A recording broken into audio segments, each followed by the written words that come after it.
Ibu memanggil Afram ke sini itu ibu ingin bertanya kepada Afram. Pada saat ulangan IPAS, ibu itu melihat Afram nampak melihat jawaban teman. Apakah benar begitu, Fram? Iya, Bu. Baik. Kenapa Afram melakukan hal itu? Karena Afram tidak tahu jawabannya, Bu. Jadi Afram menyontek jawaban teman karena Afram tidak mau nilai ulangannya jelek. Oh begitu. Tidak apa-apa. Dulu waktu ibu seusia Mas Afram, ibu juga pernah melakukan hal-hal itu. Setiap orang bisa saja melakukan hal tersebut. Tapi ada hal yang lebih baik yang bisa dilakukan untuk mendapat nilai yang bagus. Apakah Afram tahu bagaimana caranya? Tahu, Bu. Afram harus belajar dengan giat. Terus apa lagi? Dan juga tidak menyontek lagi saat ujian. Bagus. Kamu bisa menyebutkan cara yang lebih baik untuk mendapatkan nilai yang bagus. Afram, ya, ingat tidak keyakinan kelas kita yang sudah kita sepakati? Ingat, Bu, kita harus selalu jujur dalam mengerjakan soal-soal ujian. Bagus.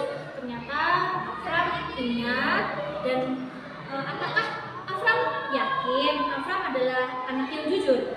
Yakin, Bu, saya adalah anak yang jujur. Nah, setelah ini Afram itu ingin menjadi anak yang seperti apa? Saya ingin menjadi anak yang jujur dan juga selalu mematuhi peraturan sekolah. Oke, terima kasih Afram. Ibu berharap semoga Afram itu menjadi anak yang jujur dan rajin belajar supaya apa? Supaya Afram bisa memperoleh nilai-nilai yang bagus dan sesuai dengan keinginan Afram. Terima kasih Mas Afram. Sama-sama, Bu.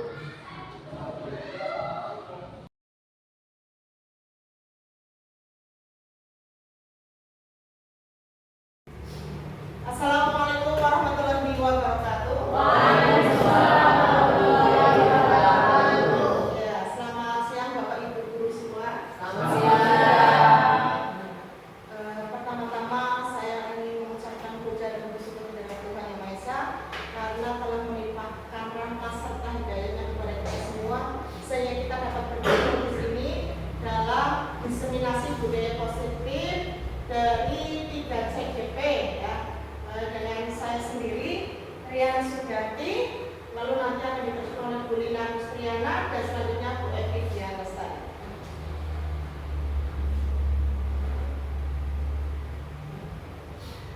Dalam diseminasi kali ini, kita akan membahas tentang budaya positif. Ya. Ada 6 materi yang akan dijabarkan. Yang pertama adalah disiplin positif dan nilai-nilai kebajikan universal. Yang kedua, teori motivasi hukuman dan penghargaan restitusi. Yang ketiga, keyakinan kelas. Yang keempat, kebutuhan dasar manusia. Dan yang kelima, restitusi 5 posisi kontrol. Dan yang terakhir adalah segitiga restitusi.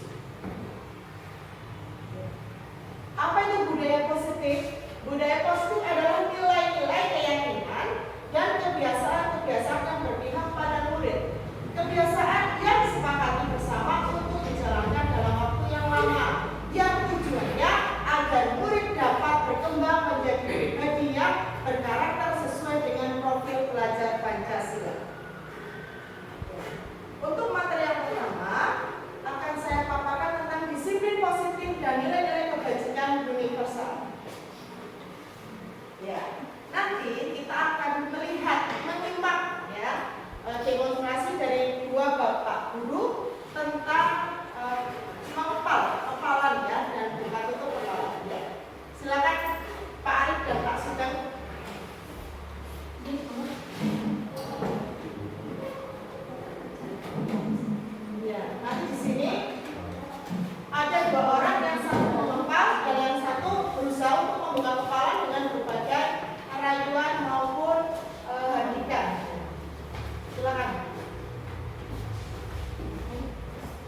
Masa nggak bisa dibuka sih? Nggak bisa.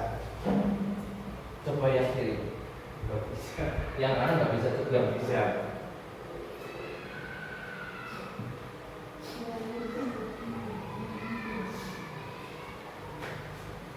Nggak bisa, ini nggak bisa dibuka. Coba kalian. Bisa dibuka nggak? Nggak bisa. Nggak bisa, ini rahasia. Yaudah. Nanti tak kasih coba. Nggak bisa. Tak kasih keju. Nggak bisa. Tetap nggak bisa. Ya, tak kasih yang lain-lain itu ada. Nggak bisa. Ya, cukup ya. Ya, terima kasih Pak. Ya, ini adalah iya betul sekali Ibu. Iya baby. Ya ternyata tadi sudah diterangkan oleh Pak Sugeng dan Pak Arif ya. Pak Arif itu tetap kekeh memegang sesuatu yang ada di kepalanya dan Pak Sugeng berusaha meminta membukanya dengan apa Bapak Ibu? Rayuan. Ya, rayuan diberikan coklat atau diberikan keju. Tetapi karena Pak Arif berkekeh kuat tidak mau membicarakan atau tidak mau beritahu, maka dia tetap pada pendiriannya. Selanjutnya, yuk mari kita edukasi bersama Bapak Ibu. Apakah tadi Pak Arif membuka kepalanya? Iya. Ya. Mengapa? Kenapa? Karena itu rahasia yang tidak boleh orang tahu, jadi tidak boleh tahu bahwa ini kecuali itu apa. Jadi punya pendidikan yang tetap. Rahasia Iya, ya. betul. Ya, oke, siap. Yang kedua, apakah Anda atau B menutup kepalan tangan? Tetap ditutup? Ya. Iya. Tetap, ya. Dalam kegiatan ini sesungguhnya siapa yang memegang kendali atau kontrol? Diri kita Diri sendiri. kita sendiri. Berarti tadi kalau menurut Bapak adalah Pak Arif sendiri ya. Oke, selanjutnya. Disiplin positif ya.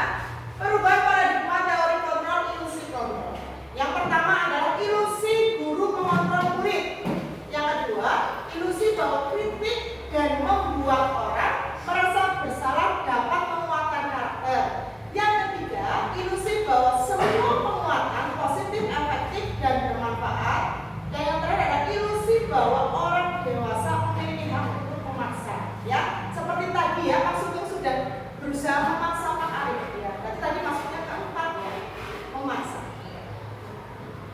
Lanjut. Perubahan paradigma stimulus respon kepada pendekatan teori kontrol. Stimulus responnya, realitas kebutuhan kita sama. Ternyata teori kontrolnya sama atau tidak? Berbeda.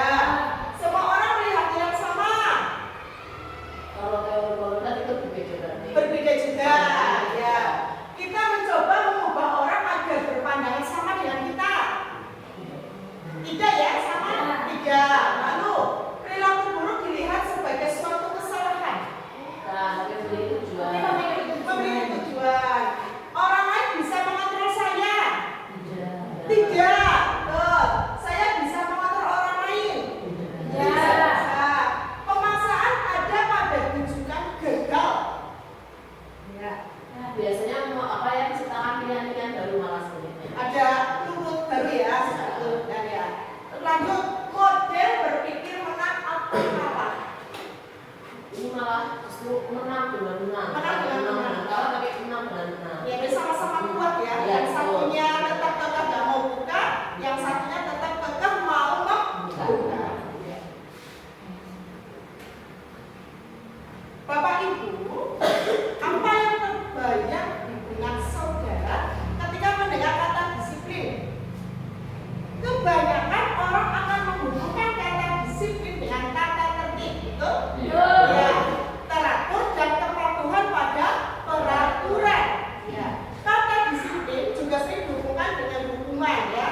Biasanya contoh saja kalau anak terlambat masuk sekolah, biasanya ada Hukuman.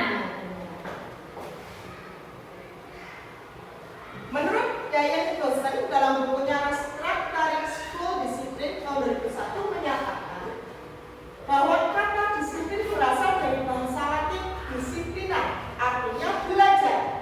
Disiplin, disciple adalah murid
Inilah penerapan profil pelajar Pancasila yang sudah dilakukan di SD pendidikan di sana.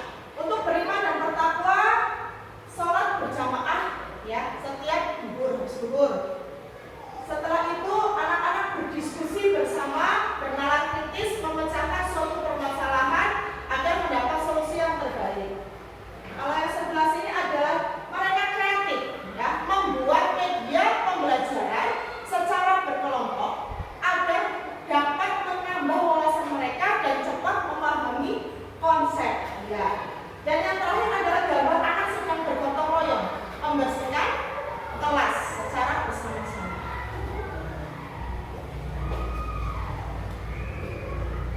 Selanjutnya adalah materi yang kedua, teori, motivasi, hukuman, penghargaan, dan restitusi.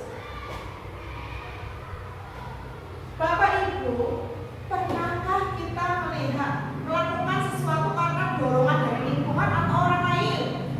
Pernah tidak?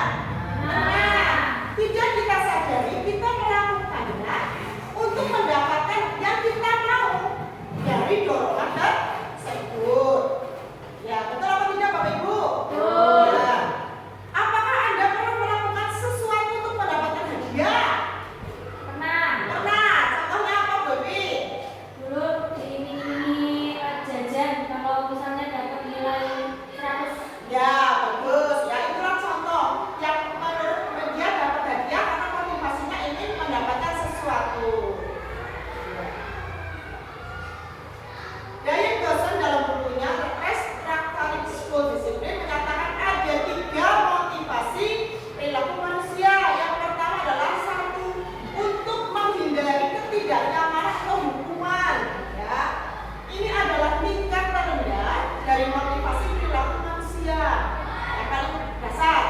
Biasanya orang yang motivasi perilakunya untuk menghindari hukuman atau ketidaknyamanan akan bertanya apa yang akan terjadi apabila saya tidak melakukannya.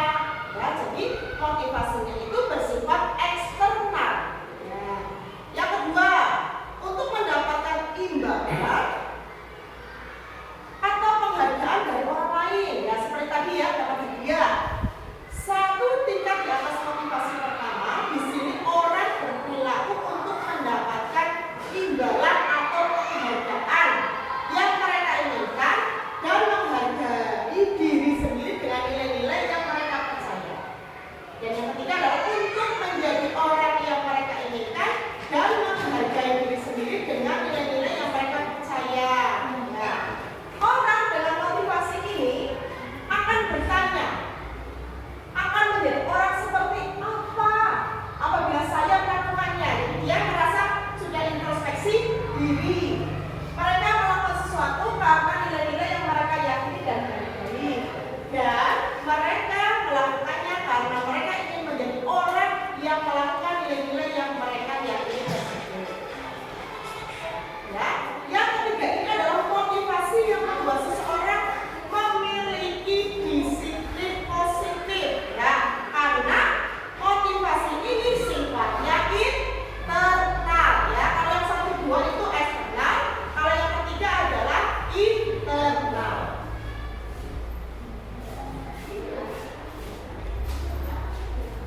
Tujuan dari disiplin positif adalah menanamkan motivasi yang ketiga pada murid-murid kita, yaitu untuk menjadi orang yang mereka inginkan dan menghargai diri sendiri. Ya, yang utama menghargai diri sendiri dulu Bapak Ibu dengan nilai-nilai yang sudah mereka percaya.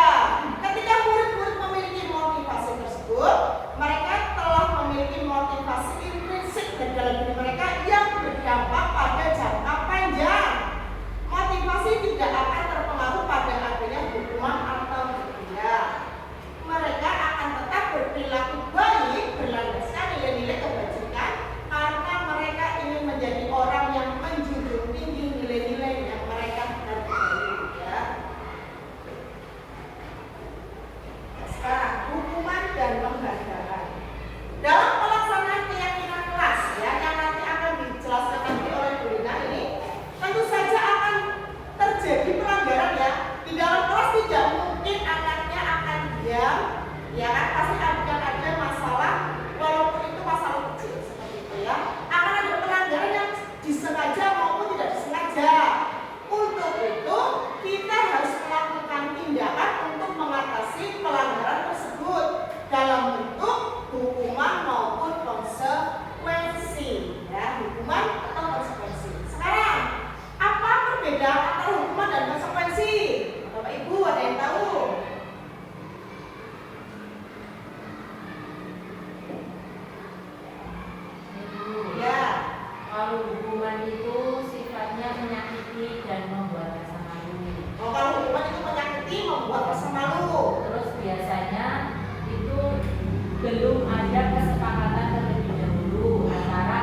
yang harus dibayar begitu. Oke ya, ini bagus sekali jawabannya Bu Lina ya. Sekarang ya Bapak Ibu, jadi sudah ada gambaran perbedaan antara hukuman dengan konsekuensi ya. Kalau hukuman itu fokusnya memang menghentikan perilaku yang negatif, sedangkan konsekuensi membantu siswa belajar dari tindakan mereka sendiri. Sedangkan restitusi memperkuat nilai tanggung jawab serta pemulihan ya. Nanti kalau sudah ada masalah, sudah divalidasi, akan membuat keyakinan yang akan membuat anak tersebut menjadi memperbaiki diri dengan solusi yang mereka buat. Ya, sekarang penghargaan. Menurut Alfie Vanis by Reward tahun 1993, wawancara ASCD Annual Conference Maret tahun 1995 mengumumkan baik penghargaan maupun hukuman adalah cara-cara untuk mengontrol perilaku dan menghancurkan potensi pembelajaran yang sesungguhnya. Menurut kami, secara ideal tindakan belajar itu sendiri adalah penghargaan yang sesungguhnya. Bila ada seseorang yang berbuat salah pada Anda, ketika mereka menawarkan sebuah tindakan yang memperbaiki kesalahan mereka, kemungkinan besar jawaban Anda adalah akan menolak atau tidak, Bapak Ibu? Ya. Menolak tawaran tersebut dan bilang tidak usah, tidak apa-apa, lupakan saja, seperti itu? Ya. Kebiasaan kita selama ini bila ada orang yang berlaku salah pada kita adalah langsung memaafkan, betul tidak Bapak Ibu? Ya, memaafkan langsung ya, memaafkan, atau bahkan kita melakukan sesuatu yang membuat mereka tidak nyaman atau merasa bersalah. Kita cenderung berfokus pada kesalahan daripada mencari cara bagi orang tersebut untuk memperbaiki diri. Ya. Kita lebih fokus pada cara mereka bagaimana membayar akibat dari kesalahan yang telah mereka buat, ya, daripada mengembalikan harga diri mereka. Membuat kondisi menjadi impas, ya, impas menjadi lebih penting daripada membuat situasi yang benar. Selanjutnya adalah restitusi, ya. Pada gambar sudah ada sebagian segitiga restitusi, di mana ada 3 langkah yang dilakukan dalam penyelesaian suatu masalah. Yang pertama adalah menstabilkan identitas. Yang kedua, validasi tindakan yang salah. Dan yang ketiga adalah menanyakan keyakinan. Ya, seperti kalimat berikut. Kamu tentunya punya alasan mengapa kamu melakukan itu. Ya, terus adakah cara yang efektif untuk mendapatkan apa yang kamu butuhkan? Setiap orang pasti pernah melakukan kesalahan, itu biasanya dalam menstabilkan identitas. Ya, selanjutnya, keyakinan keras apa yang telah disepakati? Ya, lalu kamu ingin menjadi orang seperti apa? Dan kamu bukan satu-satunya yang melakukan ini. Ya, ini adalah contoh kata-kata kalimat yang digunakan dalam segitiga restitusi. Ya, Bapak Ibu, mari kita identifikasi bersama. Ada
lebih baik, ya tidak bisa. Oh kamu harus jadi anaknya jujur seperti langsung tidak, tapi harus sesuai proses ya. Kita hanya bisa menciptakan kondisi agar mereka bisa melihat ke dalam diri mereka, motivasi intrinsik mereka. Kita seharusnya mengajari mereka untuk menyelesaikan masalah mereka dan berusaha mengembalikan mereka ke kelompok mereka dengan karakter yang lebih kuat.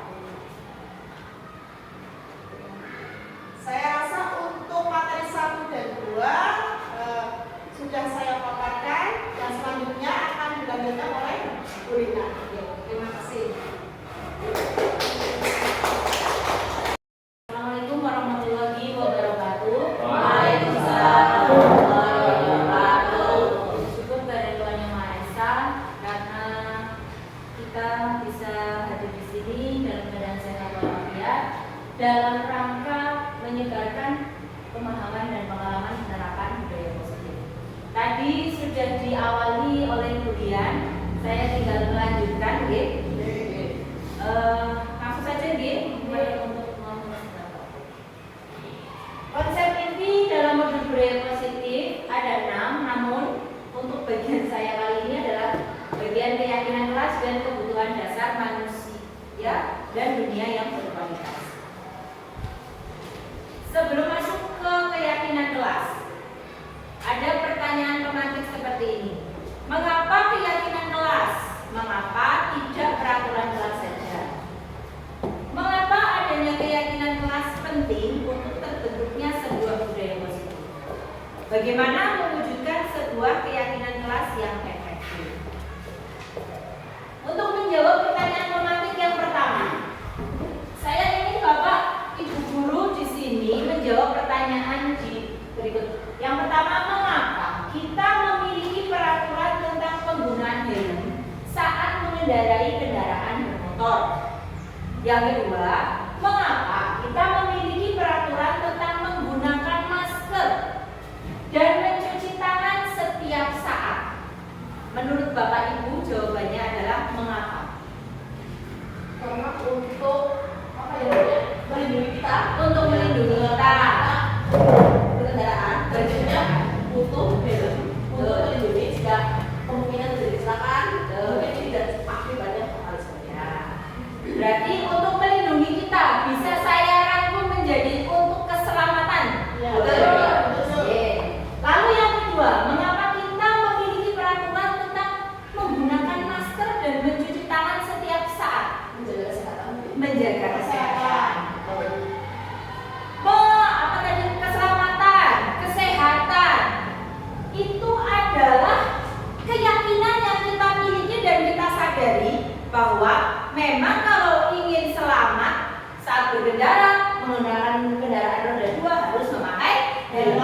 Kalau kita ingin selamat, ingin sehat, maka gunakan masker dan cuci tangan setiap saat, setiap kesempatan.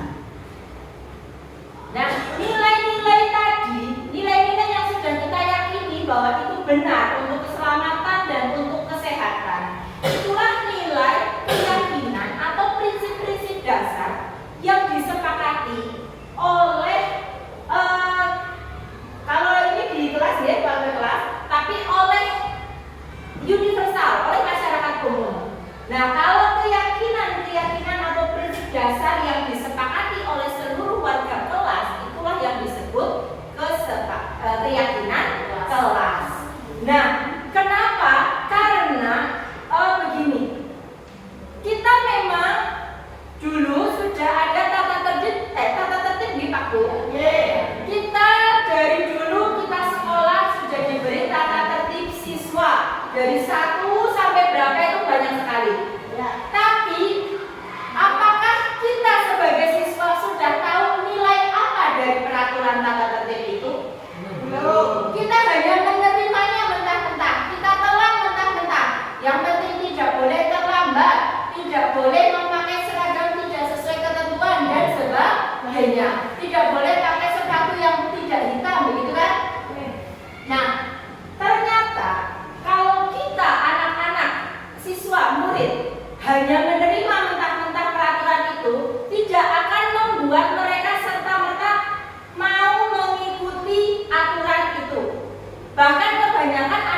daripada peraturan kelas.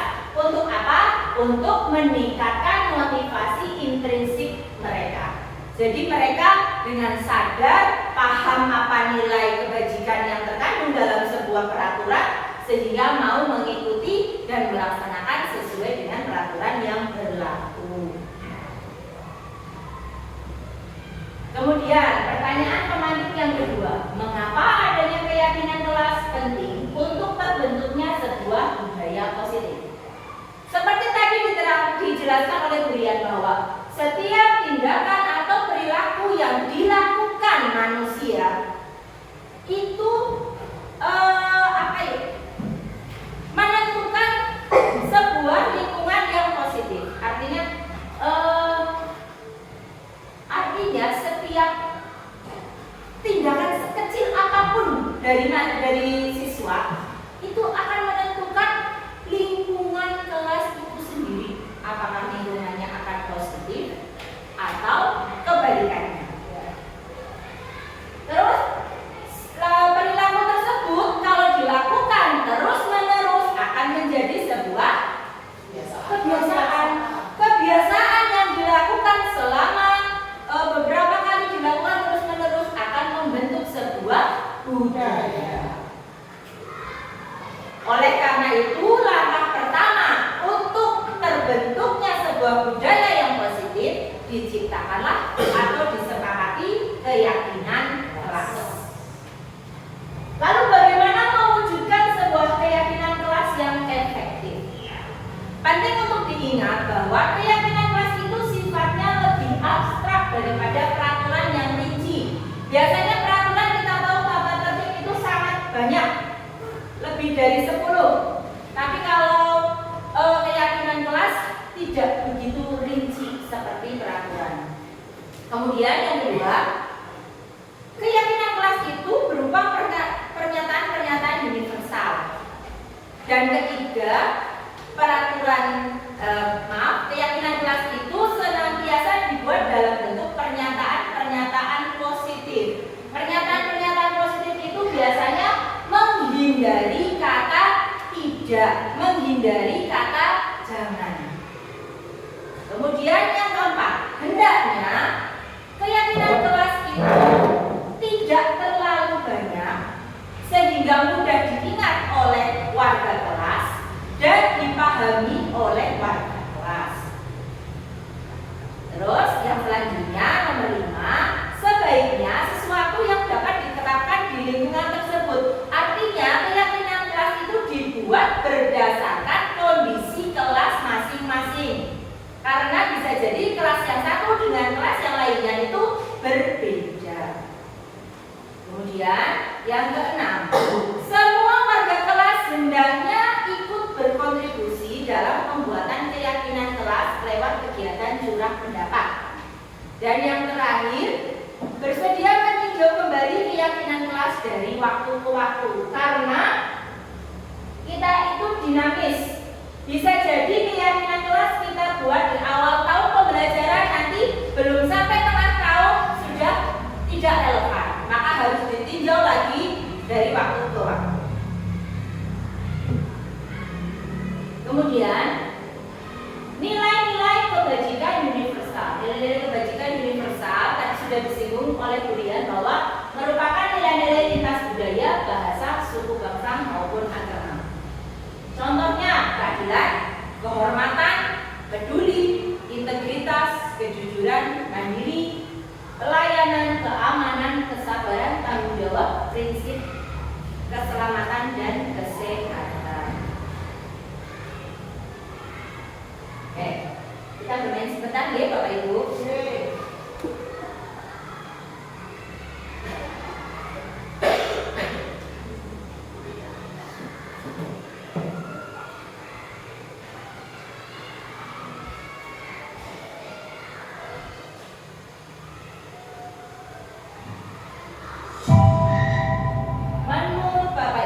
Menunggu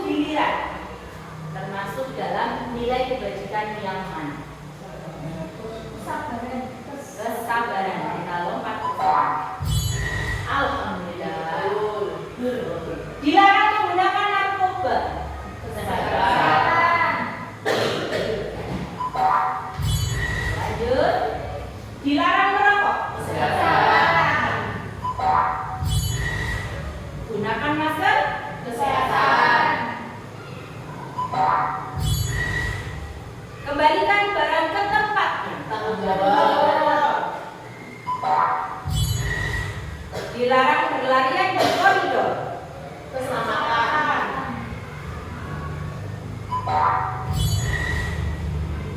Hadir di sekolah 15 menit sebelum pembelajaran dimulai. Menghargai komitmen. Menghargai Komitmen. dilarang mengganggu orang lain. Menghormati sesama. Dilarang melakukan kekerasan. Keselamatan menghormati sesama. Yang mana ini? Iya. Dilarang melakukan kekerasan. Peduli. Peduli.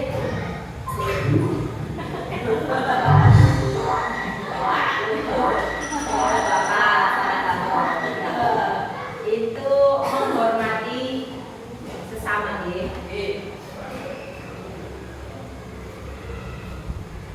Oke, selanjutnya kita akan membahas tentang prosedur pembentukan keyakinan kelas.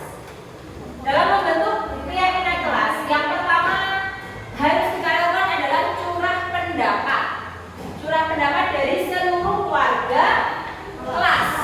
Siswa dimintai pendapatnya, apa yang mereka inginkan untuk kelas mereka, apa yang mereka anggap penting, dan mereka yakini sebagai nilai-nilai yang penting untuk kelas mereka. Minta siswa untuk mencurahkan idenya, mencurahkan impiannya, bisa dengan kertas post-it atau apapun, silakan. Kemudian minta siswa untuk mengumumkan di papan tulis atau di sebelah kertas besar lagi. Yang penting terlihat.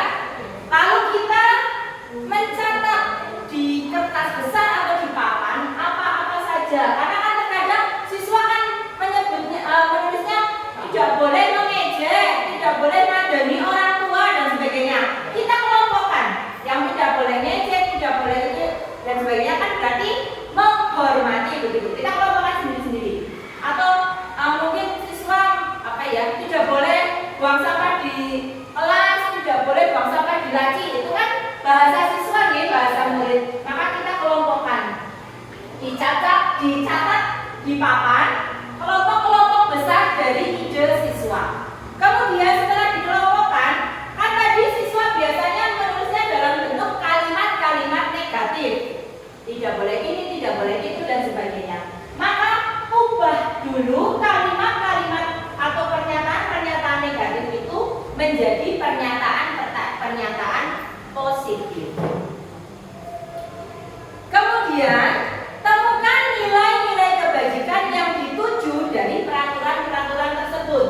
Seperti tadi misalnya dilarang berlarian di koridor, maka nilai kebajikan yang dituju adalah keselamatan dan sebagainya. Temukan semuanya, kemudian tinjau ulang. Setelah ditinjau ulang, sudah disepakati, kemudian bisa ditandatangani oleh seluruh warga kelas. Setelah itu ditempel di tempat yang mudah terlihat.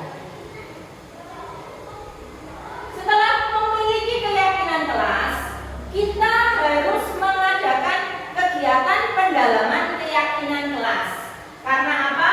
Karena untuk lebih meyakinkan lagi, untuk lebih menyadarkan lagi apa yang harus dilakukan dan apa yang harus dihindari. Bisa dengan menggunakan tabel T. Ini saya ambil contoh nilai kebajikan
terima kasih.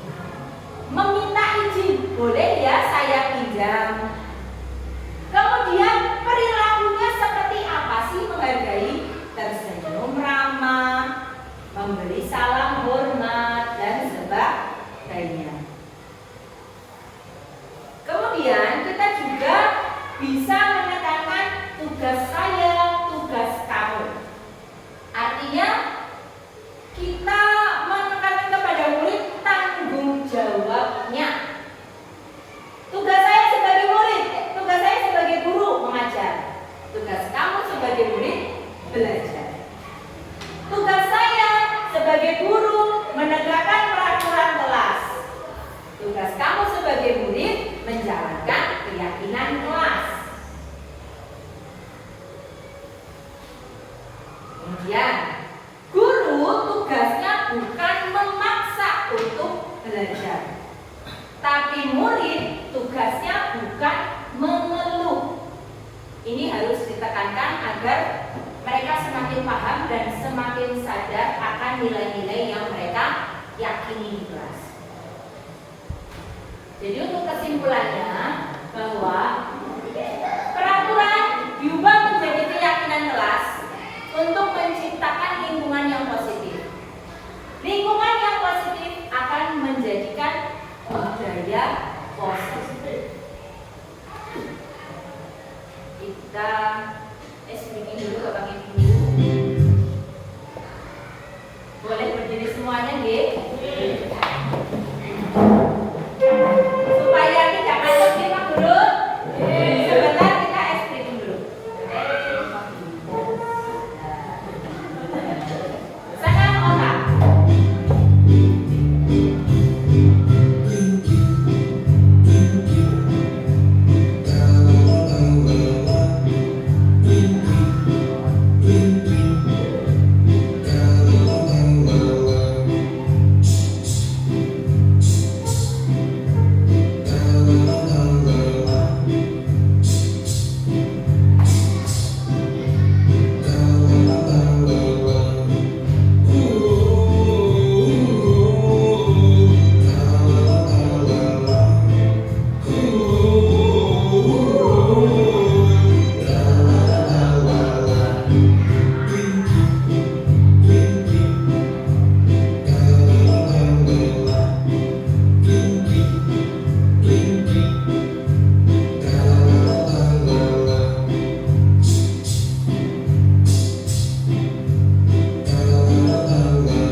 Beberapa anak di kelas 2A telah datang padanya dan mengeluhkan Doni yang seringkali meminta bekal makan siang mereka dengan paksa. Jika Anda menghadapi situasi seperti Ibu Ambar, apa yang akan Anda lakukan? Menurut Anda, kira-kira apa alasan Doni melakukan hal itu? Pernah kita mengalami seperti ini, Pak Bu? Pernah. Ada muridnya yang seperti ini? Ada. Kalau murid saya ada. Jadi kalau bahasa orang sini mungkin usil, malak, mungkin malak. Kira-kira apa yang akan Anda lakukan jika menghadapi murid seperti Doni?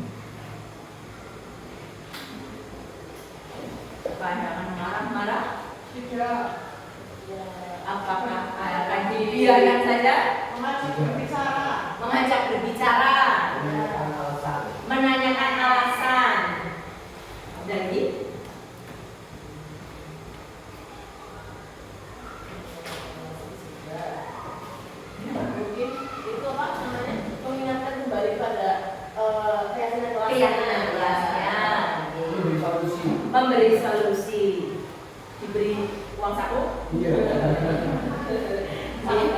Sangat baik adik, Pak Guru yang baik hati sekali. Baik, menurut Dr. William Glaser dalam choice theory menyatakan bahwa seluruh tindakan manusia memiliki tujuan tertentu. Semua yang kita lakukan adalah usaha terbaik kita untuk mendapatkan apa yang kita inginkan. Ketika kita mendapatkan apa yang kita inginkan, sebetulnya saat itu kita sedang memenuhi satu atau lebih dari satu kebutuhan dasar kita. Kebutuhan dasar manusia ada 5. Yang pertama, bertahan hidup. Yang kedua, kasih sayang dan rasa diterima. Yang ketiga, penguasaan. Keempat, kebebasan. Dan kelima, kesenangan. Bertahan hidup, kebutuhan dasar yang sifatnya fisiologis. Apa sih yang dibutuhkan untuk bertahan hidup? Makanan, kesehatan, rumah, kebutuhan biologis. Betul. Ini sifatnya fisik nih. Kalau tadi jawabannya Doni setelah diajak ngobrol, saya lapar Bu, saya nggak makan, saya nggak sarapan. Berarti Doni sedang berusaha memenuhi kebutuhan bertahan hidup. Jadi tindakan Doni itu sedang memenuhi kebutuhannya. Manusia sudah refleks instingnya bertahan untuk hidup. Selanjutnya, kasih sayang dan rasa diterima. Ini meliputi kebutuhan akan hubungan, koneksi sosial, memberi dan menerima kasih sayang, dan kebutuhan untuk merasa menjadi bagian dari suatu kelompok.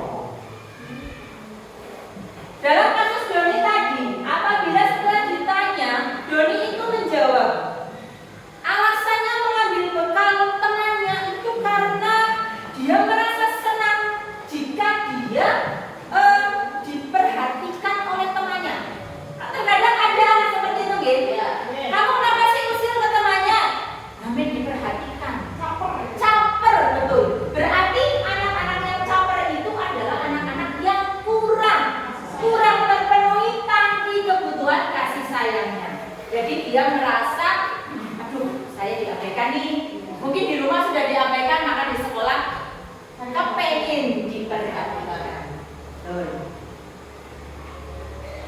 Kemudian kebutuhan akan penguasaan. Ini merupakan kekuatan untuk mencapai sesuatu, menjadi kompeten, menjadi terampil, diakui atas prestasi dan keterampilannya, didengarkan dan memiliki rasa harga diri. Nah, ini misalnya tadi dalam kasus Doni, masih dalam kasus Doni. Kalau Doni ditanya, dia jawab, kan aku hebat, jadinya temanku takut kalau aku maksa. Maka dia ingin memenuhi kebutuhan penguasaan, ingin merasa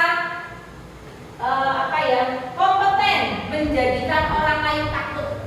Saya punya kekuasaan loh, saya punya kuasa loh.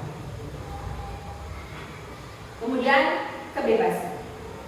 Kebebasan dalam hal ini kemandirian, otonomi, memiliki pilihan dan mampu mengendalikan arah hidup seseorang. Biasanya dalam hal ini, dalam hal kasus Doni akan menjawab bahwa dia meminta bekal temannya hanya karena bosan. Alasannya bosan. Ada anak-anak yang seperti itu, gitu. Ditanya, kenapa sih Mas kayak gini? Kenapa sih Mbak? Bosan Bu. Berarti kebutuhan kebebasannya sedang ingin dipenuhi. Kemudian yang terakhir adalah kebutuhan kesenangan. Untuk mencari kesenangan bermain, tertawa,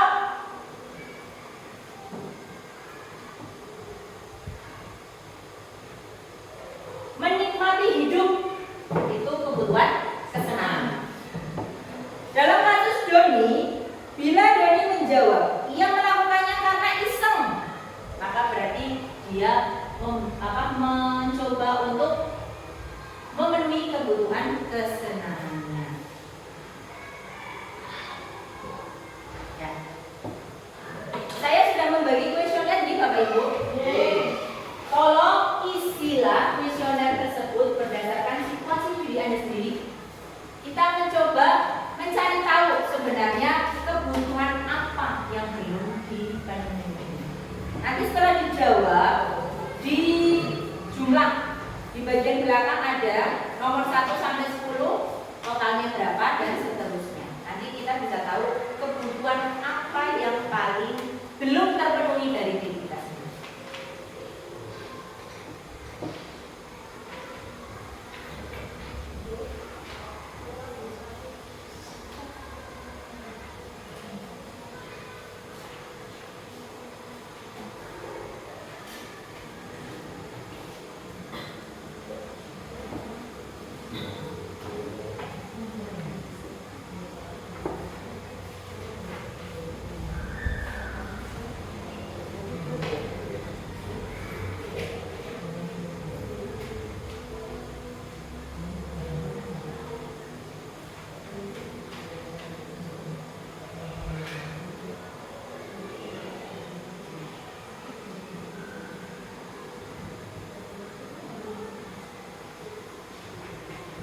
Bagaimana Bapak Ibu? Sudah selesai? Banyak sih pula.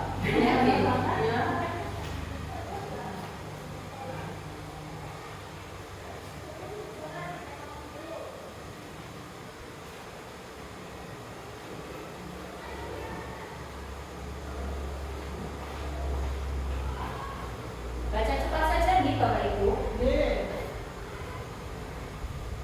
Untuk nomor 1 sampai 10 itu adalah kebutuhan akan kekuasaan.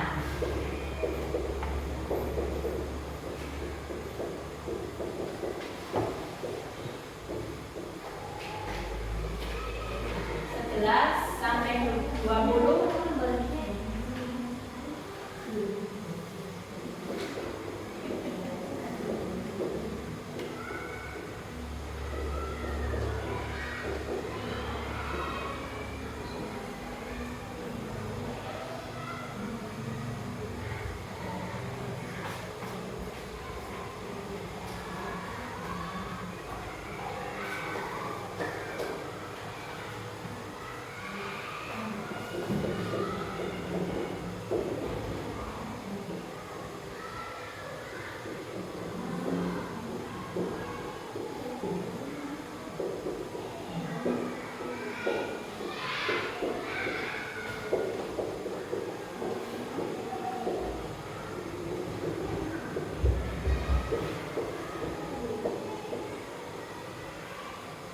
dibaca secara cepat saja.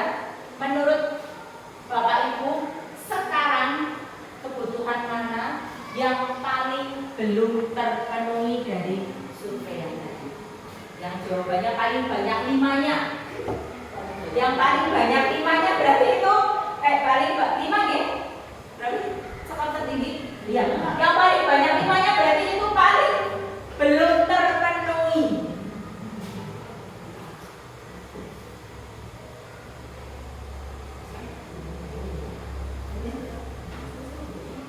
Oh iya.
kabeh. Nah, apakah kekurangan itu mempengaruhi motivasi Anda? Apakah mempengaruhi tindakan Anda yang selama ini? Iya. Betulnya contohnya ini. Ya. Itulah kebutuhan dasar manusia.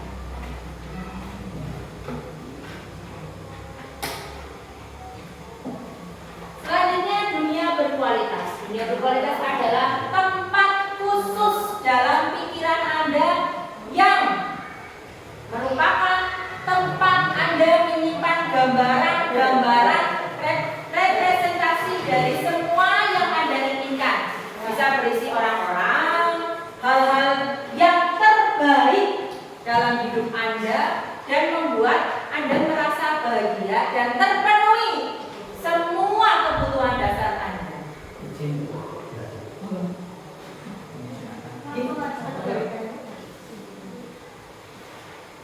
Dunia berkualitas sayangnya hanya ada dalam impian.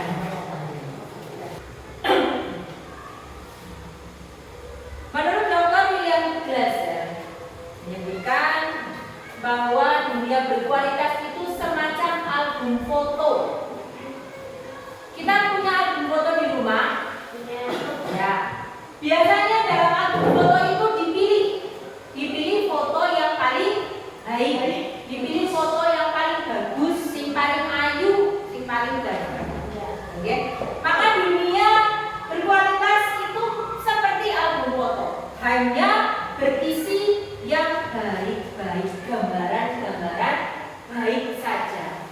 Orang-orangnya orang-orang pilihan kita yang sesuai dengan kebutuhan kita.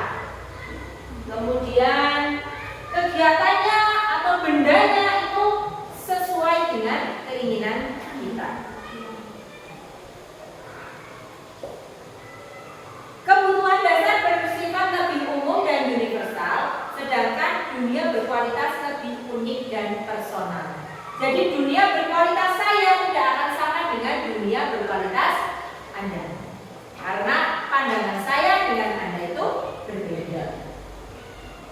Orang-orang, tempat, benda-benda yang ingin saya masukkan dalam dunia berkualitas saya tidak akan sama dengan yang akan Anda masukkan dalam dunia berkualitas.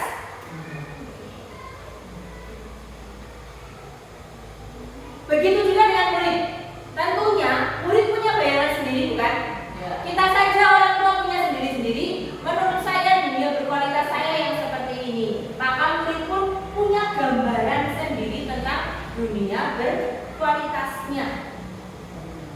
Tentunya mungkin kita sebagai guru ingin memberitahu nilai-nilai kebajikan apa yang mereka butuhkan, yang harus mereka yakini, dan harus mereka masukkan ke dalam dunia berkualitas mereka. Namun perlu diketahui, perlu diingat bahwa meskipun kita ingin yang terbaik untuk murid kita, namun kita tetap tadi teori kontrol, tidak boleh mengontrol murid, karena yang bisa mengontrol murid adalah diri mereka sendiri. Baik, saya rasa itulah yang dapat saya sampaikan mengenai keyakinan kelas dan kebutuhan dasar manusia serta dunia berkualitas. Mudah-mudahan sedikit yang saya sampaikan dapat bermanfaat bagi kita semua. Selanjutnya akan dilanjutkan oleh Bu Emi untuk pembahasan selanjutnya. Assalamualaikum warahmatullahi wabarakatuh. Waalaikumsalam warahmatullahi wabarakatuh.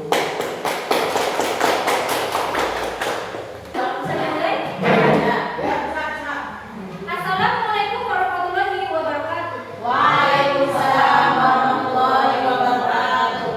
Ya, untuk presentasi yang ketiga yaitu saya sendiri Evi Sari. Ya, saya akan membahas tentang topik yang kelima dan topik yang keenam, yaitu restitusi, posisi kontrol dan segitiga restitusi. Ya, Bapak Ibu siap? Siap. Sebelumnya untuk menyoba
Bagaimana?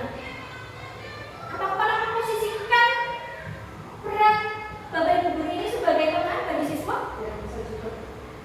Pernah ya? Oke. Nah, sekarang saya akan membahas tentang 5 posisi kontrol Bapak Ibu. Apakah ada yang sudah pernah mendengar 5 posisi kontrol itu? Ada apa saja Bapak Ibu? Betul sekali. Terus apa lagi? Membuat merasa bersalah. Yang ketiga? Makan. Yang keempat? Memantau. Dan yang terakhir? Manajer. Nah, apakah Bapak Ibu penasaran bagaimana sih itu penghukum bagaimana? Pembuat merasa bersalah itu seperti apa? Sebagai teman itu seperti apa? Ya nanti akan saya cuplikan sebuah video yang Bapak Ibu berarti saya mempunyai seperti itu apa tidak? Ya, gitu ya. Nah, coba yang pertama, silakan disimak videonya di Bapak Ibu.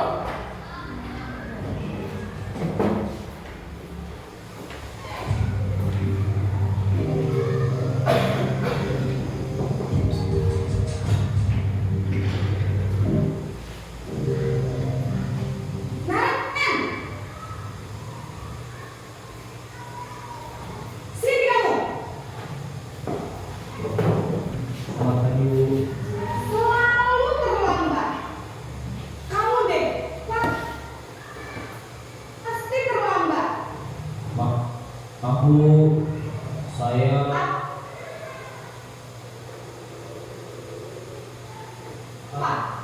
Apa coba? Alasan kamu apa lagi? Kapan sih kamu tidak terlambat? Malas sekali ya kamu jadi anak. saya Dasar pemalas. Gak kapok-kapok sih kamu. Sudah berapa kali terlambat? Sana.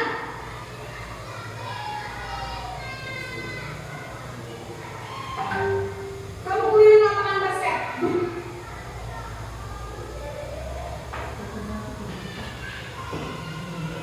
Dua kali. kenapa saya harus ke lapangan basket, Bu? Kenapa? Kamu lawan ibu?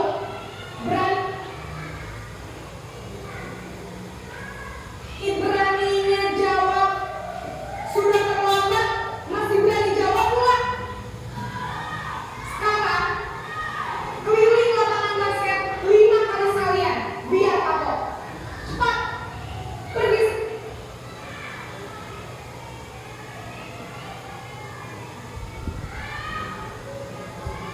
Sana ke lapangan basket.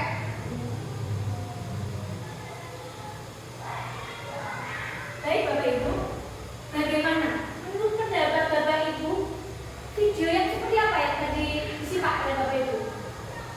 Ibu guru itu bagaimana dan murid itu bagaimana? Apakah terlalu keras? Betul sekali Pak Safrin.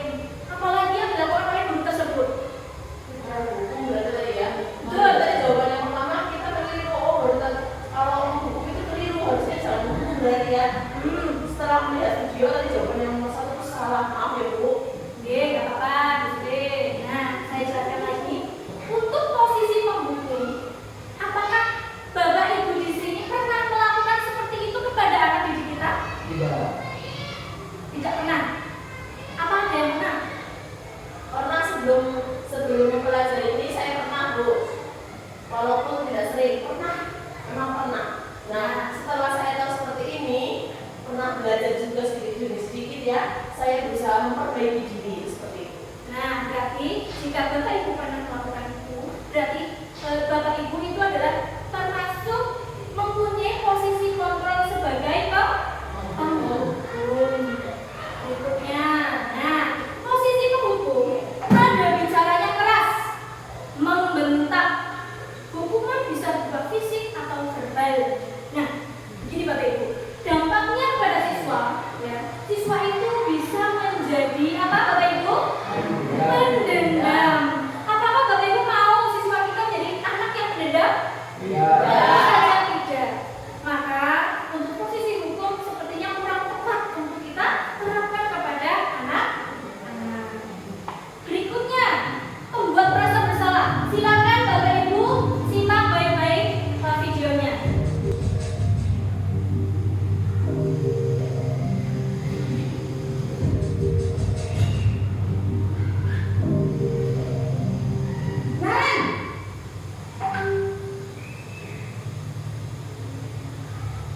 pagi Bu. Naren, kamu kenapa terlambat lagi, nak? Ya Tuhan, Naren, kamu senang ya bikin ibu susah ya? Kalau kamu terlambat lagi, nanti ibu yang ditegur bapak kepala sekolah, nak. Disangka ibu tidak bisa membina kamu. Duh, gimana ini? Maaf Bu. Duh, Gusti Naren, kamu suka ya kalau ibu ditegur bapak kepala sekolah? Terus, sekarang ibu harus tulis apa yang ibu absen? Ini kamu sudah sering terlambat loh. Ibu harus apa coba? Maaf Bu. Maaf sekali. Ya sudah, lain kali jangan bikin ibu susah lagi ya nak ya. Ibu tidak akan kuat lagi kalau kamu begini terus. Bisa jantungan kalau ibu tegur bapak kepala sekolah. Sana cepat kelas. Maaf ya Bu. Maaf sekali. Nah, posisi kontrol yang kedua adalah apa Bapak Ibu? Membuat rasa bersalah. Ternyata yang video tersebut apa sih yang membuat itu teori kontrol membuat rasa bersalah. Nah, membuat rasa bersalah. Nada bicaranya cenderung apa Ibu? Lembut. Nah, kata-katanya menyalahkan murid. Yang kedua, guru menyatakan hal-hal yang membuat siswa merasa bersalah dengan kalimat apa tadi Ibu? Guru menjadi menderita, gitu ya? Iya. Dampaknya pada murid Bapak Ibu. Jika itu terjadi, maka ada dampaknya. Dampaknya adalah murid menjadi merasa bersalah dan menyimpan emosi negatif. Karena tadi yang tadi Bu Guru simak juga dan saya juga itu adalah ibu itu suaranya lembut, ya apa tidak? Dengan ucapan seperti apa ya Bu? Tadi Bu? Ucapannya seperti ini. Apa? Ibu itu nanti ucapkan nanti bisa ulang kalau ditegur kepala sekolah. Iya betul sekali. Terus membuat ibu susah. Iya. Itu ya. Betul. Sehingga anak itu sangat merasa bersalah. Tetapi ya itu Bapak Ibu, dampaknya juga mungkin akan negatif gitu ya. Mungkin akan merasa bersalah dan menyimpan emosi negatif pada dirinya. Yang berikutnya, silakan disimak videonya Bapak Ibu.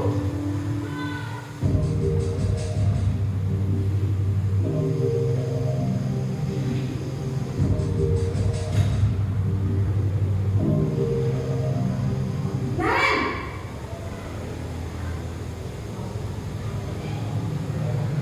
Selamat pagi Bu. wah, sudah jam berapa ini nak? Terlambat lagi ya sayang. Iya Bu. Habis ibu saya lupa membangunkan saya Bu. Kamu malah menyalahkan ibu kamu. Kamu bukannya anak yang larinya paling kencang. Kok terlambat sih? Iya Bu. Saya memang terlambat bangun tadi. Jadi biarpun saya lari kencang, tetap nggak kekejar Bu. Ya sudah sana.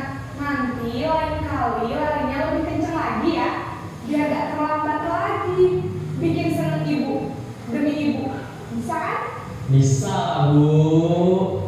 Ya sudah sana masuk kelas. Ibu beresin urusan absen kamu. Kamu ini ada-ada saja. Baik Bapak Ibu, bagaimana setelah melihat video tersebut? Sepertinya gurunya itu seperti apa? Pakai kemana? Seperti teman, dengan ucapan yang seperti apa? Demi ibu, gitu ya? Ya. Akrab ya, terasa Betul, akrab dengan murid tersebut. Iya, guru lebih ramah dan akrab. Murid akan merasa senang dan aman, serta nyaman. Tapi ada dampaknya Bapak Ibu. Dampaknya apa untuk siswa atau murid? Murid akan bergantung pada guru dan murid tidak akan mandiri. Sehingga posisi kontrol sebagai teman itu sangat berdampak ya, karena nanti anak tidak mandiri.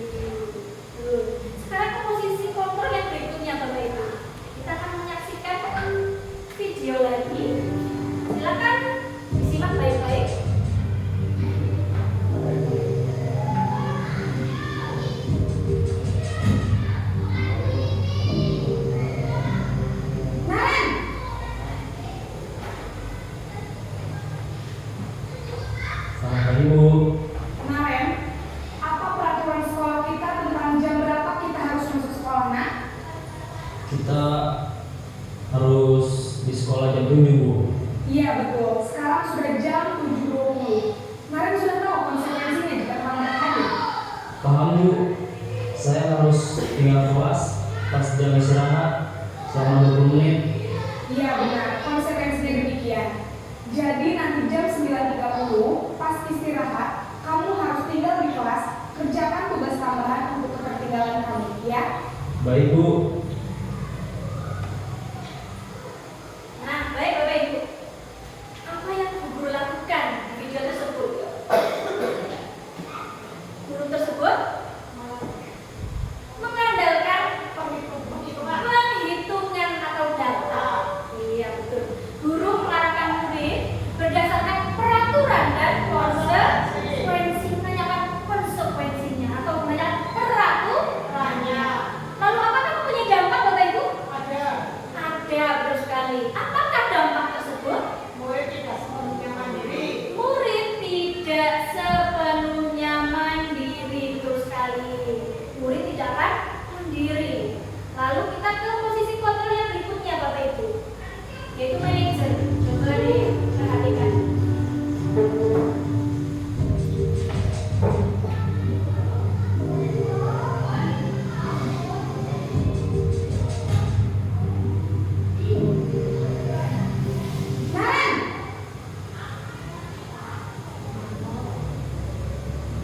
Selamat pagi Bu. Selamat pagi Naren. Maaf Bu, saya terlambat. Iya, sekolah masuknya jam 7, sekarang sudah jam 7.20. Jadi sekarang bagaimana ini Naren? Maaf Bu, saya lupa saran saya semalam. Baiklah, menurut kamu, keyakinan sekolah yang mana yang perlu kamu tingkatkan? Menghargai diri sendiri dan orang lain mungkin ya Bu. Setuju. Jadi, apakah Naren meyakini prinsip saling menghormati tersebut? Iya Bu, saya meyakininya. Apakah Naren bersedia memperbaiki masalah keterlambatan ini? Bersedia Bu. Bagaimana kamu akan memperbaiki masalah keterlambatan ini? Saya akan coba untuk tidak lupa menyetel alarm saya Bu. Baik, kalau Naren lupa menyetel alarm di rumah, ada orang yang kira-kira bisa bantu mengingatkan tidak? Ada Bu, kakak saya, Kak Emma. Ada lagi selain Kak Emma? Selain Kak Emma, ada ibu saya. Baik, jadi yang mengingatkan Naren adalah Kak Emma dan ibu kamu ya? Kira-kira akan mulai set alarm kapan nih Naren? Setelah pulang sekolah, akan segera saya lakukan. Baik, jadi Naren akan setel alarm untuk bangun besok pagi dan akan diingatkan oleh kakak dan ibunda Naren ya. Ada lagi yang mungkin perlu dilakukan Naren agar tidak terlambat bangun lagi. Tidak ada Bu. Baik Naren, terima kasih untuk kerjasama kamu. Sekarang kamu perlu kembali ke kelas untuk belajar. Baik Bu, terima kasih. Baik Bapak Ibu, sudah menyaksikan videonya? Sudah. Nah, posisi guru tersebut adalah posisi sebagai netral manager ya. Guru itu terlihat netral, betul sekali. Yang kedua, pencipta identitas positif atau berhasil. Yang ketiga, membantu siswa memecahkan masalah atau memberikan solusi kepada anak tersebut. Betul. Apakah ada dampaknya Bapak Ibu? Ada. Coba murid Kemudian bisa memecahkan masalah. Nah, apakah ini dampak yang negatif atau positif? Positif. Positif, betul sekali Bapak Ibu. Dampaknya adalah murid menjadi mandiri, murid bisa memecahkan permasalahannya sendiri. Nah, Bapak Ibu, dari kelima posisi kontrol ini ya, menurut Bapak Ibu, posisi manakah yang paling benar untuk dilakukan? Guru sebagai manajer, betul sekali Bapak Ibu. Karena ini akan membangkitkan semangat siswa. Walaupun mereka mungkin berbuat salah, tetapi kita bagaimana Bapak Ibu? Kita akan mengarahkan ke posisi yang benar, begitu ya, menanyakan ke keyakinan kelas, begitu. Nah, kita ke materi yang berikutnya Bapak Ibu, segitiga restitusi.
Siang sana.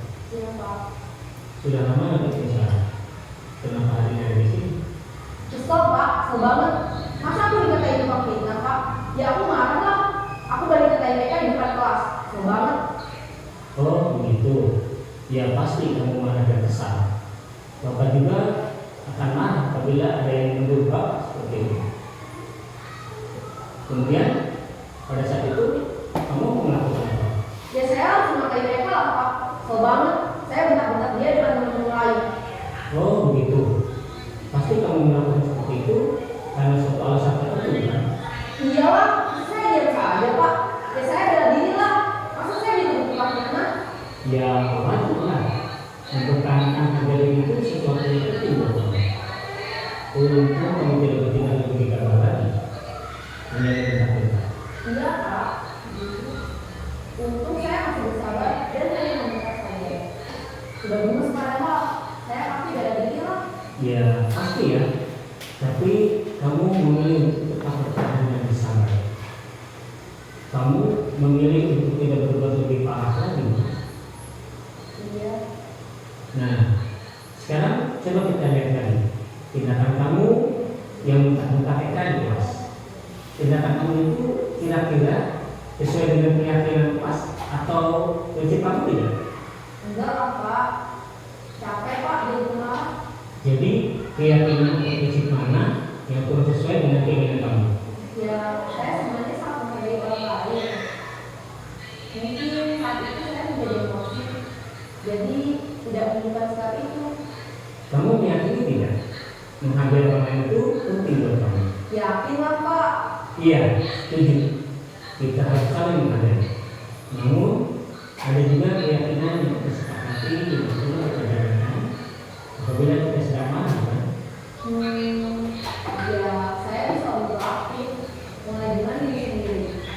Saya bisa jadi lebih sabar. Mengambil juga untuk berpikir mau apa selanjutnya. Kira-kira kamu bersedia memperbaiki masalah ini tidak? Sedia Pak. Kalau kamu memperbaiki masalah ini, kamu akan menjadi orang seperti apa? Saya akan menjadi orang yang bertanggung jawab lah ya Pak. Dan nanti aku aktif. Iya, menurut kamu bagaimana rasanya menjadi orang seperti itu? Ya nyaman lah. Bangga bisa bersabar dan mengambil. Baiklah kalau begitu. Yuk kita pikirkan bagaimana memperbaiki masalah ini. Baik Bapak Ibu. Nah, apakah Bapak yang tadi kita saksikan sudah menjalankan segitiga restitusinya? Sudah. Ada 3 langkah yang Bapak lakukan, yaitu yang pertama, menstabilkan identitas. Berdasarkan prinsip membuat kesalahan adalah bagian dari proses pembelajaran. Berperan menggeser identitas murid dari identitas yang gagal ke identitas yang sukses. Lalu, jangan mengkritik murid yang sedang mengalami identitas apa Bapak Ibu? Gagal. Lalu kita bisa menanyakan pertanyaan-pertanyaan yang sesuai dengan penstabilan identitas. Yaitu contohnya, membuat kesalahan sesuatu yang wajar. Atau manusia tidak ada yang sempurna. Kita bisa memperbaiki masalah ini. Saya tidak menanyakan kesalahannya, tapi fokus memperbaiki masalah ini. Nah, yang pertanyaan berikutnya bisa saja, apakah saat ini kamu tengah menjadi orang yang baik untuk dirimu sendiri? Berikutnya, validasi tindakan yang salah. Berdasarkan prinsip setiap perilaku berupaya memenuhi suatu kebutuhan tertentu. Guru akan bergeser dari pemikiran stimulus respon menjadi proaktif. Berikutnya, mengenali dan mengakui kebutuhan murid ini dapat memperbaiki hubungan dengan murid. Lalu, ajukanlah pertanyaan. Kamu bisa saja bertindak lebih gegabah dari hari ini. Kamu bukan melakukannya tanpa suatu alasan tertentu. Yang ketiga, kamu melakukannya karena mempertahankan sesuatu yang penting bagimu. Lalu, pertanyaan bisa jadi, mungkin kamu bisa mempelajari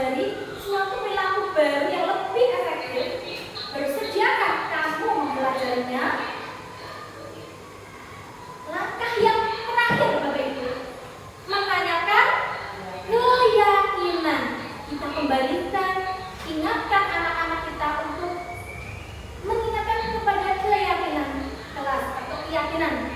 Teori kontrol menyatakan bahwa pada dasarnya kita memotivasi secara intrinsik, yaitu dari dalam diri. Saat perilaku telah divalidasi dan identitas sukses telah stabil, maka murid telah siap mengaitkan keyakinannya dengan tindakan yang salah. Lalu bagaimanakah pertanyaannya? Nah, sebagai keluarga atau kelas, apa yang kita yakini? Nah, bisa saja guru tanyakan seperti itu. Atau nilai-nilai apa yang telah kita sepakati? Nah, atau berikutnya, seperti apa gambaran sebuah kelas yang ideal bagi kamu? Dan pertanyaan berikutnya, kamu ingin menjadi orang yang seperti apa? Begitu nggih Bapak Ibu? Nah, hal-hal yang perlu diperhatikan dalam segitiga restitusi. Yang pertama, perilaku yang salah perlu dikaitkan dengan nilai-nilai atau keyakinan-keyakinan yang telah disepakati atau dituju. Yang kedua, kesediaan orang yang melakukan kesalahan untuk memperbaiki masalahnya. Yang ketiga, pemecahan masalah sebisa mungkin relevan atau memiliki hubungan dengan masalah yang ada. Berikutnya, perlu adanya satu usaha perbaikan dari pihak yang berbuat kesalahan.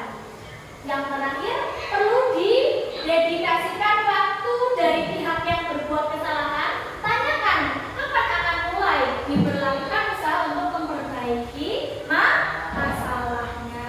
Nah, segitiga restitusi diharapkan murid menjadi lebih kuat secara pribadi. Yang kedua, membuka wawasan murid agar dapat menyelesaikan permasalahannya sendiri. Kita hanya memancing begitu ya Bapak Ibu ya. Nanti anak itu akan menyadari atau akan memperbaiki masalahnya sendiri atau menyelesaikannya.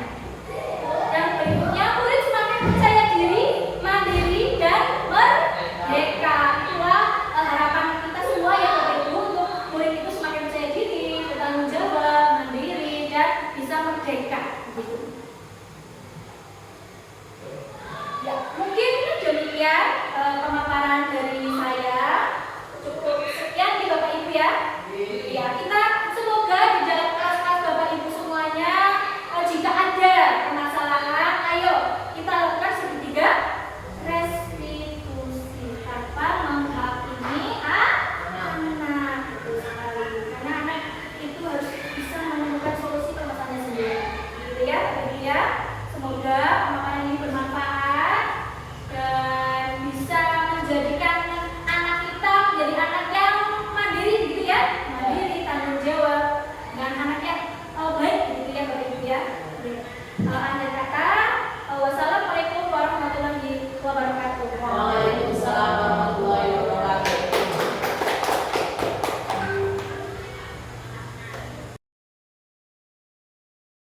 Assalamualaikum warahmatullahi wabarakatuh. Waalaikumsalam warahmatullahi wabarakatuh. Selamat siang Bapak dan Ibu. Siang. Saya di sini akan memaparkan praktik baik penerapan keyakinan kelas dan segitiga restitusi yang telah saya lakukan di kelas saya, yaitu pada kelas 6. Ya. Kenapa saya melakukan hal itu? Karena untuk menumbuhkan budaya positif. Nah, keyakinan kelas. Yang pertama adalah keyakinan kelas. Apa itu keyakinan kelas? Coba Ibu Yuti silakan dibacakan. Apa itu keyakinan kelas? Ya. Aturan yang disepakati bersama oleh guru dan siswa untuk memandu perilaku dan interaksi di dalam kelas. Nah, ya betul. Aturan yang disepakati bersama oleh guru dan siswa, karena mereka berdiskusi bersama untuk menentukan apa saja nih keyakinan kelas yang akan disepakati bersama. Supaya apa? Supaya apa kira-kira? Kenapa mau membuat keyakinan kelas? Untuk menciptakan budaya positif di kelas itu juga akan terasa nyaman, aman, damai dan menyenangkan. Betul sekali. Berikutnya, apa tujuan pembuatan keyakinan kelas? Yang pertama, untuk membangun budaya positif di lingkungan sekolah.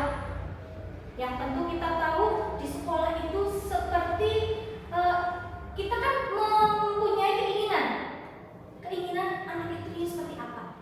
Ya, sekolah itu seperti apa? Begitu ya.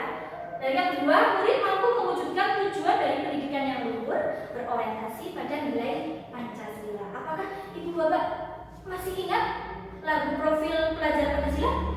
Masih. Ya, coba kita nyanyikan bersama-sama. 1, 2, 3. Belajar Pancasila, beriman dan bertakwa pada Tuhan Yang Esa dan berakhlak mulia, berkebinekaan global, gotong royong mandiri, kreatif dan bernalar kritis. Iya, tepuk tangan. Iya, itu juga bagus untuk diterapkan ketika di kelas. Lalu apa saja langkah-langkah membuat keyakinan kelas? Coba yang pertama, apa Bapak Ibu?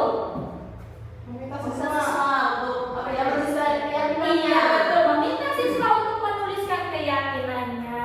Yang kedua, Membahas keyakinan yang telah ditulis. ia membahas keyakinan yang telah ditulis. Yang ketiga, memilah keyakinan kelas. Keyakinan itu kan banyak Bapak Ibu, pasti ada yang sama. Makanya kita pilah-pilah yang sama, kita kumpulkan dengan yang sama. Begitu ya. Yang keempat itu apa?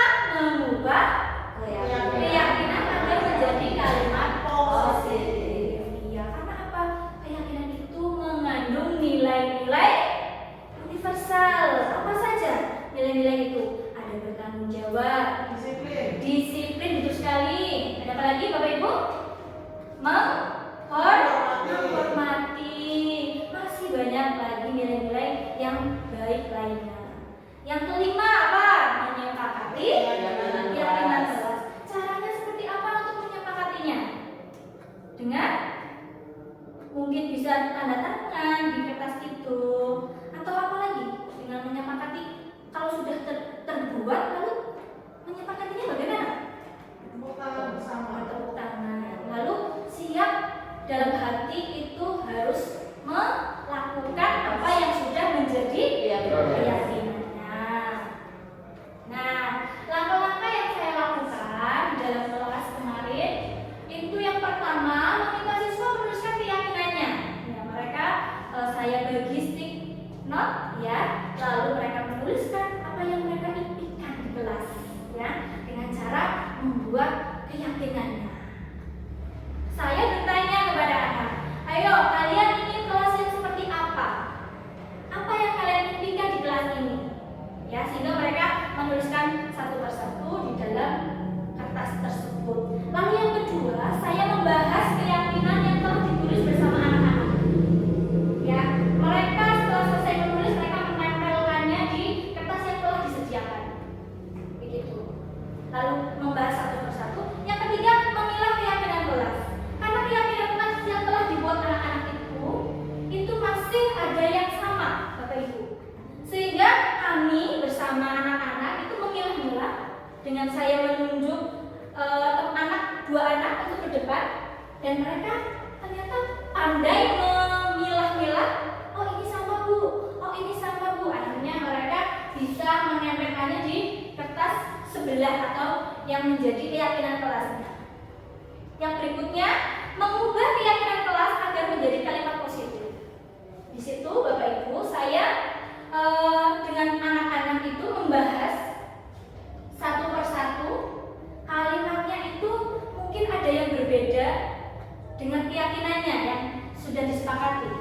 Karena mungkin ada kalimat yang tidak boleh tidur di kelas, tidak boleh berbicara kasar, begitu. Makanya saya ubah menjadi kalimat-kalimat yang positif atau kalimat-kalimat yang mengandung nilai-nilai universal. Contohnya, misalnya ada anak yang berbicara kasar, membuli, lalu saya ubah kalimatnya menjadi saling menghormati dan menghargai. Itu lebih efektif, begitu. Kalimatnya lebih positif.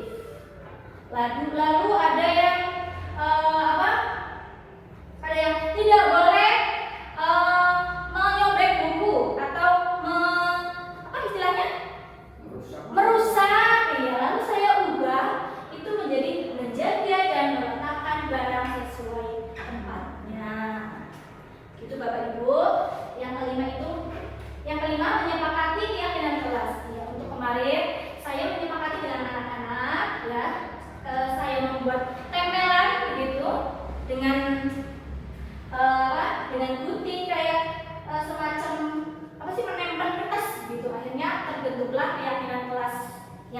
sangat ini ya, diterapkan di kelas saya saat ini. Berikutnya, Bapak Ibu sekalian, sekaligus saya akan memaparkan praktik baik segitiga restitusi. Nah, mendengar istilah itu, apakah Bapak Ibu sudah pernah mendengarnya? Sudah. Oke, pertama saya akan bertanya, restitusi, apakah itu restitusi? Ada yang tahu Bapak Ibu? Ya, seperti yang dipaparkan kemarin, saya juga pernah presentasi. Coba apa ada yang ingat restitusi itu apa? Tahu Bu. Ya, silakan. Restitusi adalah proses penciptaan kondisi bagi murid untuk memperbaiki kesalahan mereka. Seperti itu. Ya, tepuk tangan untuk Bu Riana.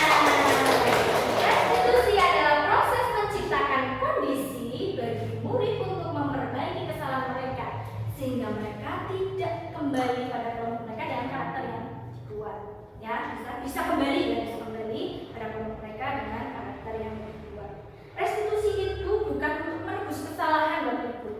Restitusi adalah sebuah tawaran dan bukan paksaan. Restitusi fokus pada solusi dan dapat mengembalikan murid yang berbuat salah pada kelompoknya. Apakah Bapak Ibu pernah mengalami sebuah masalah di kelas? Pernah. Apakah dengan kesalahan itu ibu guru langsung menghukum anak itu? Tidak boleh ya Bapak Ibu.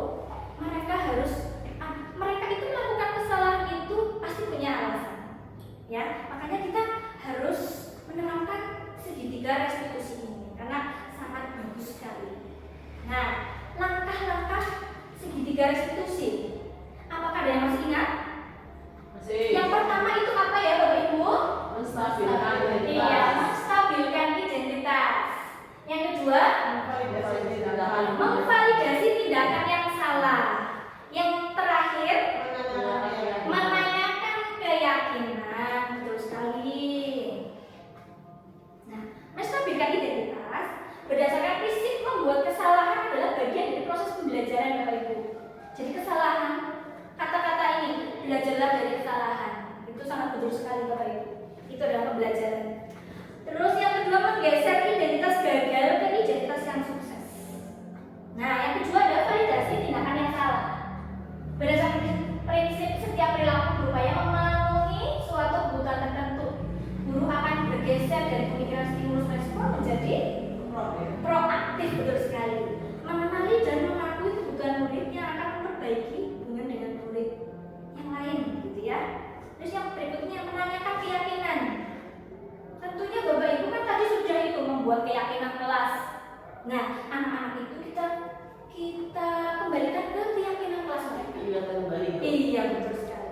Murid akan diberi pertanyaan-pertanyaan bermakna untuk memunculkan motivasi di dalam dirinya secara intrinsik, gitu ya. Lalu mampu mengaitkan keyakinan dengan tindakan yang salah. Oke, Bapak Ibu nanti akan menyaksikan sebuah film ya, untuk kasus saya sendiri dengan anak-anak. Nah, ceritanya itu Afram, siswanya saya sendiri yang mencontek saat ulangan IPAS. Kemudian guru memanggil Afram dan melakukan segitiga restitusi terhadap kasus Afram. Bisa disimak baik-baik Bapak Ibu? Nah,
Oh gitu.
jujur dan juga selalu mematuhi peraturan sekolah. Oke, terima kasih Kakak. Ibu berharap semoga Kakak itu jujur dan rajin belajar supaya apa? Supaya Kakak bisa memperoleh nilai yang bagus dan sesuai dengan yang Kakak. Terima kasih Kakak.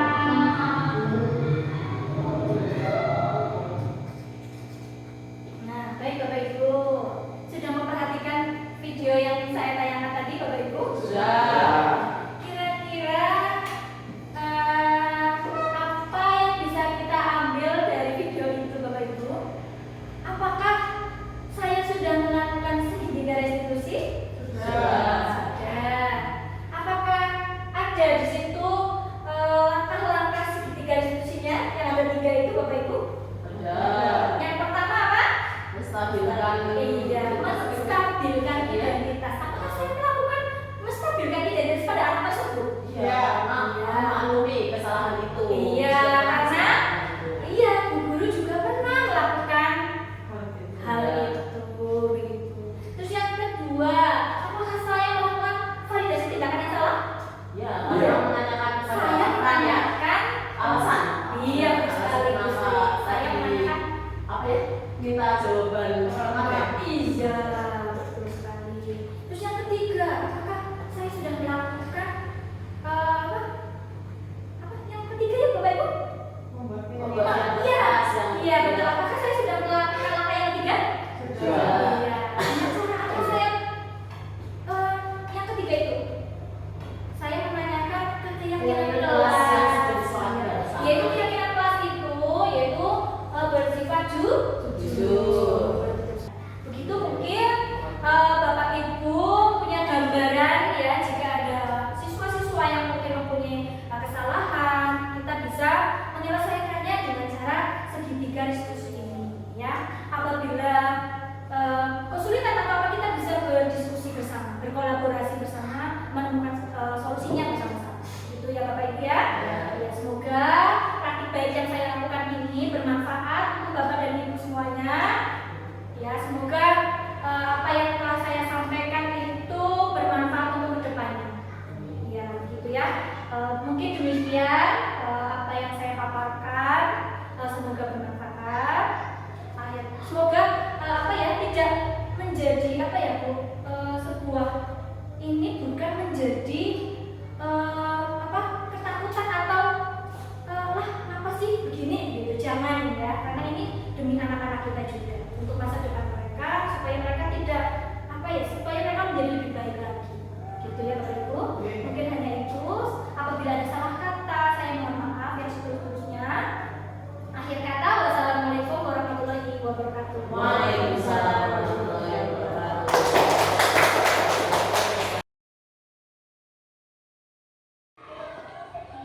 Selamat siang Mbak Najwa. Selamat siang Bu. Mbak Najwa tahu tidak kenapa Bu Guru kesini? Tidak Bu. Ya, Bu Guru ingin bertanya kepada Mbak Najwa. Tadi Mbak Najwa itu berangkat sekolah pukul berapa? 10 menit Bu. Jam 7 lewat 10 menit. Kira-kira itu merupakan peraturan sekolah. Apakah itu terlambat atau tidak terlambat? Terlambat Bu. Ya, terlambat. Boleh Bu Guru tahu kenapa Mbak Najwa terlambat ke sekolah? Kenapa kira-kira? Kenapa kok telat? Tidur terlalu malam Bu. Tidur terlalu malam. Apakah Mbak Najwa itu bermain HP atau menonton TV? Nonton TV Bu. Nonton TV. Mbak Najwa tidur jam berapa? 11 Bu. 11. Ampun, oke. Bu Guru juga pernah melakukan hal itu. Bu Guru pernah loh terlambat ke sekolah. Ada seusia Najwa, tetapi kita harus tahu bagaimana caranya supaya tidak terlambat. Kira-kira Mbak Najwa tahu tidak? Kira-kira apa yang harus kita lakukan supaya tidak terlambat ke sekolah? Tahu Bu. Bagaimana caranya? Tidur lebih lama Bu. Tidur supaya apa? Supaya besoknya bisa lebih pagi pagi dan tidak terlambat ke sekolah. Najwa, ingat tidak keyakinan kelas kita yang sudah kita sepakati? Ingat apa tidak? Ingat Bu, Ingat harus apa ya? harus berangkat ke sekolah lebih awal. Iya, harus datang tepat waktu ya. Nah, supaya kita datang tepat waktu, kira-kira apa yang akan Mbak Najwa lakukan? Supaya tepat waktu ke sekolah. Bangun lebih pagi, betul. Dan tidurnya juga jangan apa ya? Lalu Malam. Betul, jangan terlalu malam ya. Untuk kedepannya, apakah Mbak Najwa akan berubah? Berubah harus bagaimana? harus menjadi Lebih lebih rajin. rajin, lebih itu ya, jangan telat lagi ya. Iya, sudah kita sepakati ya di keyakinan kelas kita, yaitu kita disiplin ya, tepat waktu datang ke sekolah ya. Berarti untuk sekarang ini Mbak Najwa, kira-kira mulai dari kapan nih Mbak Najwa akan memperbaikinya? Segera, oke. Semoga besok Mbak Najwa tidak datang terlambat lagi ya.